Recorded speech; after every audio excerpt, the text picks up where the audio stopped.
दोस्तों, एक सिंगर जिनकी चर्चा खूब हो रही है इन दिनों और इतनी भीड़ पहुंची कि चर्चा तो हुई हो ही गई। भीड़ भी सोशल मीडिया पर चर्चा का विषय बन गया। इन सिंगर का जो निधन है 19 सितंबर को हुआ। स्कूबा डाइविंग के दौरान जो समुद्र के नीचे डाइविंग लगाते हैं, इसकी प्रतियोगिता थी स्कूबा डाइविंग, और इसी के दौरान इनका निधन हो गया। इनका नाम जुबिन गर्ग है और प्रेम से लोग इन्हें जुबिन दा कहा करते हैं। असम से हैं और इन्होंने न सिर्फ असमी बल्कि बॉलीवुड में भी कई सारे गाना गाए। हिंदी में तो गाया ही गाया, इन्होंने बंगाली में भी गाया है। कई सारे इनके गाना हैं जिसमें लोग जब इनके अंतिम संस्कार में पहुंचे तो आंखें नम थी, फूट फूट कर रो रहे थे। और जुबिन गर्ग को जुबिन दा नहीं रहे, जुबिन दा नहीं रहे, ये ऐसे ही नम आंखों से इस कहानी को कहने की कोशिश कर रहे थे। हजारों लाखों का हजूम, आगे आगे जुबिंदा के पार्थिव शरीर, और फिर भीड़। एक अलग कहानी हर किसी के दिल से निकलकर जुबिंदा के बारे में लोगों तक एक मैसेज पहुंचा रही थी।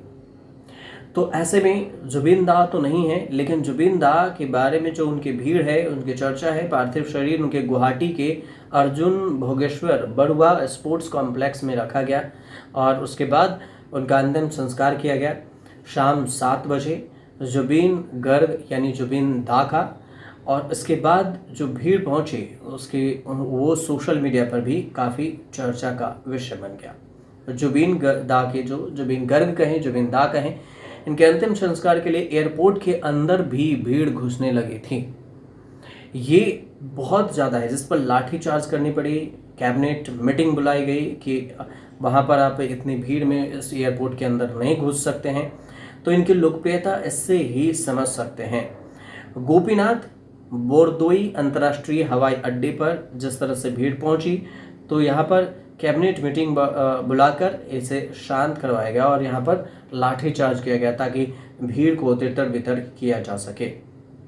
हालांकि पुलिस कार्रवाई और कुछ शांत प्रशंसकों की अपील के बाद स्थिति काबू में आ गई थी, लेकिन जो भीड़ थी उसमें प्रशंसक थे बस एक आखिरी नज़र जुबिन दा को देखना चाह रहे थे।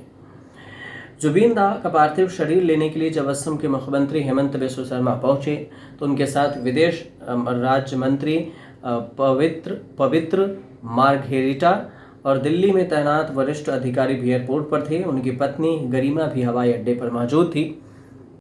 अब बात आती है कि जुबिन दा के बारे में अगर बात करें कि जुबिन दा ने किन किन फिल्मों में, किन किन गानों में अपनी आवाज़ दी है, तो इसमें सबसे ज़्यादा जिसकी चर्चा है वो है झूम बराबर से लेकर जो गैंगस्टर फिल्म थी याली, आपने गाना सुना होगा। इन सारे में, इन गाने में इनकी आवाज़ थी। इन्होंने असमी, नेपाली, ओडिया, संस्कृति, सिंधी, तमाम तमिल फिल्में हैं जिसमें 40 भाषाओं के इन्होंने गाने गाए हैं।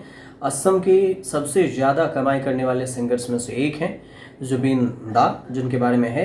अब जुबिन दा असम की ब्राह्मण फैमिली में पैदा हुए। मेघालय से आने वाले जुबिन गर्ग का नाम संगीतकार जुबिन मेहता के नाम पर रखा गया।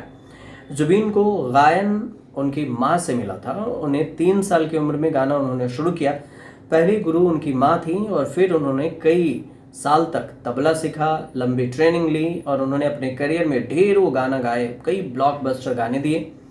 जुबिन गर्ग के पिता मोहन बोरठाकुर मजिस्ट्रेट, तो उनकी माँ इली बोरठाकुर एक सिंगर थी। सिंगर की एक छोटी बहन भी थी। संयोग ये देखिए कि जुबिन दा की छोटी बहन 2002 में एक कार एक्सीडेंट में गुजर गई और वह भी सिंगर और एक्ट्रेस थी और अपने को आर्टिस्ट के साथ परफॉर्मेंस करने के लिए जा रही थी, लेकिन बीच रास्ते में एक्सीडेंट हो गया और वो गुजर गए। इसके बाद अगर पढ़ाई लिखाई की बात करें कि जुबिन दा कितने पढ़ाए थे, तो साइंस गाइडेड से उन्होंने पढ़ाई किया था और कॉलेज पूरा नहीं कर सके और फोकस सिंगिंग पर किया। 2002 में गरिमा साकिया संग उन्होंने शादी की, जो कि उनकी पत्नी है, पेशे से फैशन डिज़ाइनर हैं। जुबिन गर्ग ने कई बार कहा कि वो धार्मिक नहीं है, ना ही वो किसी कास्ट को मानते हैं, ना ही किसी धर्म को, और अपने इस बयान को देने के बाद कई बार विवादों में भी आए। 2019 में उन्होंने कहा था कि मैं ब्राह्मण नहीं हूँ, मैं जनेऊ भी उतार दिया और अभी भी नहीं पहनता, ऐसे ब्राह्मणों को मार देना चाहिए। जुबिन गर्ग कई बार अपनी विवादित बयानों को लेकर भी चर्चा में रहे हैं, लेकिन अगर उनके देखें तो करियर में 32,000 से अधिक उन्होंने गाने गाए हैं, फिल्मों में एक्टिंग किया है और उनके जो लेखक के रूप में भी उन्होंने काम किया। 2004 में उनकी जो कुल संपत्ति का लगभग ब्यौरा निकाला गया था, 70 करोड़ रुपए थी। लग्जरी कार, बाइक्स के शौकीन, सामाजिक कार्यों में भी सक्रिय थे। तो ये जुबिन दा की छोटी सी जानकारी थी। 2024 तक जो उनकी कुल संपत्ति है वो द टाइम्स ऑफ इंडिया की रिपोर्ट के अनुसार से $8 मिलियन यानी कि करीब 70 करोड़ रुपए थी, जो उतना ही बताई गई। आय से उन्होंने जैसे संगीत की बिक्री हो, लाइव कॉन्सर्ट हो, इन सारी चीज़ों से उन्होंने पैसे कमाए। जुबिन गर्ग को लग्जरी कार और बाइक का भी शौक था। इसके अलावा शुरुआती जीवन देखें तो 18 नवंबर 1972 को मेघालय के तुरा के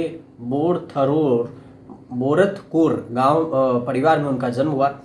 उनका नाम मशहूर कंडक्टर जुबिन मेहता के नाम से पड़ा था, जो कि हमने आपको पहले ही बताया था।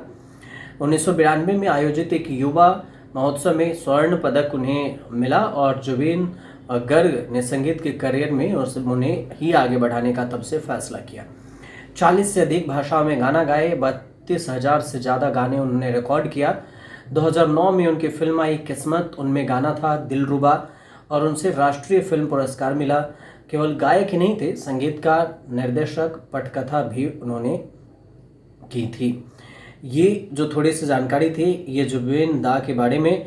इसके अलावा उन्होंने जो गाने गाए 90 के दशक में, कई सारे गाने ले लीजिए, वो चाहे या अली हो या फिर सुबह सुबह हो, दिल तू ही बता, जिया रे जैसे कई हिट गाने उन्होंने दिए। 52 साल के असम के मशहूर सिंगर और कल्चर आइकॉन जुबिन दा की जान स्कूबा डाइविंग में चली गई और उनका निधन हो गया। इससे न सिर्फ बॉलीवुड को सदमा लगा बल्कि असम को भी एक भारी क्षति का सामना करना पड़ा कि जुबिन दा जैसे सिंगर, जो कि लाखों में एक होते हैं, करोड़ों में एक होते हैं, वो अब हमारे बीच नहीं हैं। लेकिन उनके जितने गाने हैं, उनके जितने फैंस हैं, उन्हें ताउम्र याद करते रहेंगे। और ये एक छोटी सी जानकारी थी जुबिन दा के बारे में। साल 2002 में भी उनकी एक गाना थी जो तुमी मोर माथो मोर प्रेम अरु प्रेम, तो ऐसे कई सारे गाने उनके रहे। बिग ब्रदर, गैंगस्टर जैसे फिल्म थे जिसमें उन्होंने गाने गाए थे। अगर ये छोटी सी जानकारी आपको सही लगे, वैसे तो कहानी बहुत लंबी है इनकी, अगर बताने बैठे तो न जाने कि 8 से 9 घंटे लग जाए, लेकिन जो शॉर्ट में हमने बताने की कोशिश की है, अगर आपको सही लगे तो हमारे चैनल पे आइए ज़रूर। हम कोशिश करते हैं कि उसे छोटे छोटे चीज़ों में और आसान भाषा में आपको